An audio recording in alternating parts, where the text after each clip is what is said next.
Okay. Thank you very much for letting me talk, and I'm here instead of Åsa Odell, who couldn't come, unfortunately, today. And my name, as Peter said, is My Sahlman, and I work for the Federation of Swedish Farmers. And I would like to call my talk A Tough Journey with a Fortunate Ending. And I will repeat some of the words from Elisabeth, but I will start with the history. And that's a long story, but I will make it short. And it started in the early 80s. It was a discussion among the farmers within their corporations and their organization that they didn't want to use drugs for raising animals. They thought that it was wrong to use growth-promoting antibiotics to raise animals. They thought that the consumers were prepared to pay to buy meat from animals that had not got this drug. And they didn't think about antibiotic resistance. That wasn't a hot topic in those days. It was more about the consumers, what they wanted to have and what's ethical. And they were discussing this with the Swedish authorities, who said, oh, how stupid can you be? This is really, really unscientific. No way we'll go forward with this.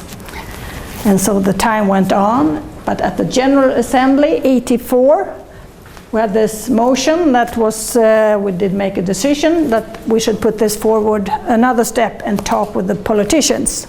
And they did listen more to us, and we had a great victory in 86 when we got, as the first country in the world, a ban on growth-promoting antibiotics. That's a red part of the bars. As you can see, they got all disappeared.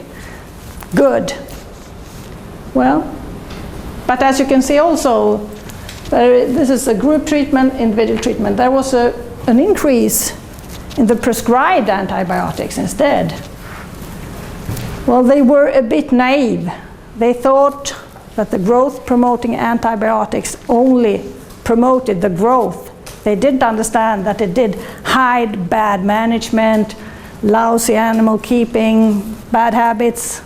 So the ones that had to pay the price were these ones. A lot of piglet died the first years. And the vets didn't know what to do, and the farmers didn't know what to do. And the other ones that had to pay the price were these ones. The farmers got a really lousy economy, and they were not very satisfied with their organization. But as times went by, the farmers and the vets learned more and more. So, good management, animal welfare, building stables in a new way, you have to have sections. This principle of all in, all out of the animals, keeping empty stables, better feed, eradicating diseases, safe trade, don't mix animals, don't buy unknown animals, etc., etc. It took a couple of years, but as you can see, it went down every year. Slowly but surely it went down.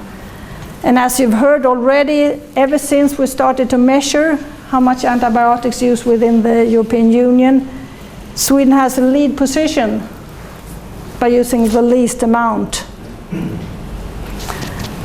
And looking at what we have won, we have a low disease incidence, and we have this low use of antibiotics, but we also, very important for the farmers, have a good growth.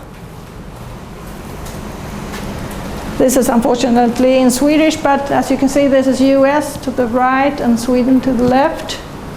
And in those years, US was still, I hope it's changing, using a lot of antibiotics for growth promoting, but also the hormones and the beta agonists to get this good growth. And we used nothing and got the same growth.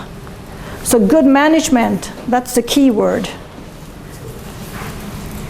Looking at the chicken and the laying hens, I think it's fraction of a percentage of the Swedish birds that will ever get antibiotics. The big majority will never ever have any antibiotics, never ever. But now, Now it's the time for a change. Elisabeth talked about the new regulations coming, and I hope the politicians dare to ban the preventive antibiotics and that they dare to reduce the use of group treatments. I'm not so hopeful, but time is going this way, because now is the time to change. If we don't do it now, we will miss 10, 15 years because they won't open the legislation again. So this is really important to do, because this is very symbolic. Not now, because you need to have some years to cope with it. Should put it maybe 10 years ahead. Have a good roadmap. This monitoring system, very important to know how much antibiotics are you using, and offer help. Because if you just say do it 10 years ahead, then everyone will wait and nothing will happen. You have to keep on, do this, do this, do this. And it doesn't have to be such a bumpy road as we had in Sweden, because now we know a lot more than we did in the 80s. We must offer help to the farmers, but they will reach it. It's not impossible. If we can lower the use within the EU by the legislation, I think we could have a big influence on the rest of the world, because then we can show that it's possible. And as everybody knows, healthy animals do not need antibiotics. This is from our chairman's farm. Thank you very much. Yes, the moderator is doing a bad job because we're off to pass the schedule, so I don't put any questions.